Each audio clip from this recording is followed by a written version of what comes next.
పిల్లల హాస్పిటల్ హుజూరాబాద్ పట్టణంలో ఏకైక 24 గంటల వైద్య సేవలు అందించే ఆధునిక పిల్లల హాస్పిటల్. స్థలము కన్యకా పరమేశ్వరి గుడి ఎదురుగా, జమ్మికుంట రోడ్, హుజూరాబాద్.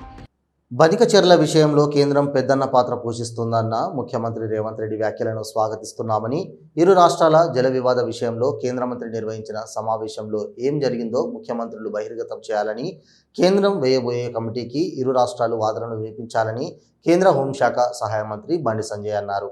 హుజూరాబాద్ పట్టణంలోని ప్రభుత్వ ఉన్నత పాఠశాల మైదానంలో 10వ తరగతి విద్యార్థులకు సైకిళ్ల పంపిణీ కార్యక్రమంలో బండి సంజయ్ పాల్గొన్నారు.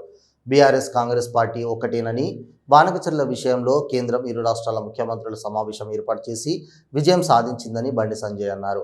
ఫోన్ ట్యాపింగ్ విషయంలో ఈ నెల 24న సిట్ ముందుకు రావాలని నోటీసులు వచ్చాయని, పార్టీలో చర్చించి నిర్ణయం తీసుకుంటానని అన్నారు. రాష్ట్రంలో బీజేపీ పార్టీలో ఎక్కడా లేని వర్గాలు హుజూరాబాద్లో ఎందుకు ఉన్నాయో ఆలోచించాలని, బీజేపీలో ఒక మోడీ వర్గం ఉంటుందని, బీజేపీ పార్టీ కోసం కష్టపడ్డ వాళ్లను స్థానిక సంస్థల ఎన్నికల్లో గెలిపించుకుంటామని బండి అన్నారు.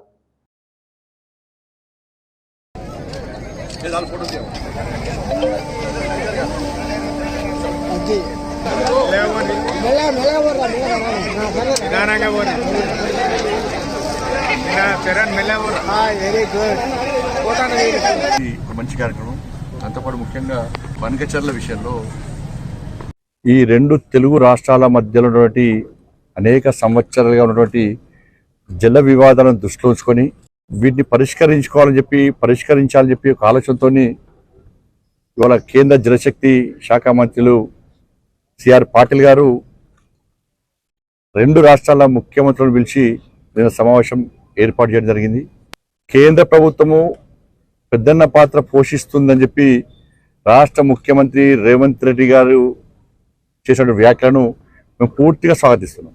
ఇలా అనేక సంవత్సరాలుగా రెండు రాష్ట్రాల మధ్య వివాదాలు ఉన్నాయి. అనేక రాజకీయ పార్టీలు అనేక మంది రెండు రాష్ట్రాల మధ్య వైరుధ్యాలు సృష్టించాలని ప్రయత్నం చేస్తున్నారు. రెండు రాష్ట్రాల ప్రజల యొక్క ప్రయోజనాలు ముఖ్యమే. మాకు ఏ రాష్ట్రానికి అన్యాయం జరగదు, సమస్యను సామరస్యపూర్వకంగా పరిష్కరించుకోవాలనే ఉద్దేశంతో రెండు రాష్ట్రాల ముఖ్యమంత్రులను పిలిచి నిన్న ఢిల్లీలో సమావేశాన్ని ఏర్పాటు జరిగింది. ఫెసిలిటేటర్ బీజేపీ కేంద్ర ప్రభుత్వం ఫెసిలిటేటర్ పాత్ర పోషించింది కేంద్ర ప్రభుత్వం. ఒక మంచి ఆలోచన ఉంది కాబట్టి ఒకటి ఆరోపణలు ప్రత్యారోపణలు, అప్పుడప్పుడు ఒక రాజకీయ పార్టీ ఇంకో రాజకీయ పార్టీ మీద విమర్శలు, ప్రజల లోపల అయోమయం సృష్టించడం, దీంతోడుగా కేంద్ర ప్రభుత్వాన్ని విమర్శించే ప్రయత్నం చేయడం, ఇవన్నీ కూడా జరుగుతూ ఉన్నాయి. బట్ దీని పరిష్కారం చూపెట్టాలనే ఉద్దేశంతోనే నిన్న ఒక మంచి ఆలోచనతో కేంద్ర ప్రభుత్వం నిన్న రెండు రాష్ట్రాల ముఖ్యమంత్రులను సమావేశాన్ని ఏర్పాటు చేయడం జరిగింది. నిన్న సాయంత్రం టీవీ చూసుకున్నాక కాంగ్రెస్ పార్టీలు బీఆర్ఎస్ పార్టీలు కాంగ్రెస్ పార్టీని ఇవాళ అక్కడ రాష్ట్ర మంత్రి ఏమో బనికచెర్ల విషయంలో కమిటీ చేస్తామన్నారని చెప్పి ఆయన చెప్పాడు. అక్కడ రాష్ట్ర మంత్రి, ఇక్కడ ముఖ్యమంత్రి గారు బనికచెర్ల డిస్కషన్ జరగాలని చెప్పి ఈయన చెప్పాడు. వాస్తవం ఏందో తెలిసినప్పుడు కూడా బయటకు వచ్చే ప్రయత్నం. ఎందుకంటే ఈ రెండు పార్టీలు ఒకటే, బీఆర్ఎస్ కాంగ్రెస్. మన ఇద్దరం మీద అనుకోవాలి, మధ్యలో బీజేపీ వస్తే మనం తట్టుకోలేము. కాబట్టి నువ్వు నేను తిట్టుకోవాలి, నువ్వు కొట్టినట్టు వేసినట్టు చేస్తా. ఇప్పుడు ఇద్దరు ఒకటే పంద ఇద్దరిది. ఇప్పుడు లోపల ఏం జరిగిందో రాష్ట్ర ముఖ్యమంత్రి గారు స్పష్టం చేయాల్సిన బాధ్యత వారిది ఉంది. అయితే ఈ రాష్ట్ర ముఖ్యమంత్రి అని చెప్పాలి, లేకుంటే ఆ రాష్ట్ర ముఖ్యమంత్రి అని చెప్పాలి. కేంద్ర ప్రభుత్వం నిన్న ప్రకటన విడుదల చేసింది. కనీసం దాని గురించి ఈ రాష్ట్ర ముఖ్యమంత్రి చెప్తలేరు, ఆ రాష్ట్ర మంత్రి చెప్తలేరు. పార్టీ చేయాలి, రాజకీయ లబ్ధి పొందాలి, బీజేపీని కేంద్రాన్ని బదనాం చేయాలి.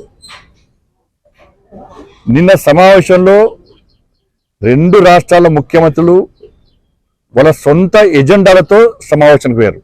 సొంత ఎజెండాలతో సమావేశం పోతే వీళ్ళు అనుకున్న ప్రకారం ఎజెండా మీద చర్చించడం ఏ విధంగా సాధ్యమవుతుంది? ఒక 2 గంటల్లో, ఒక్క రోజుల్లో చర్చలు జరగడం సాధ్యం కాదు.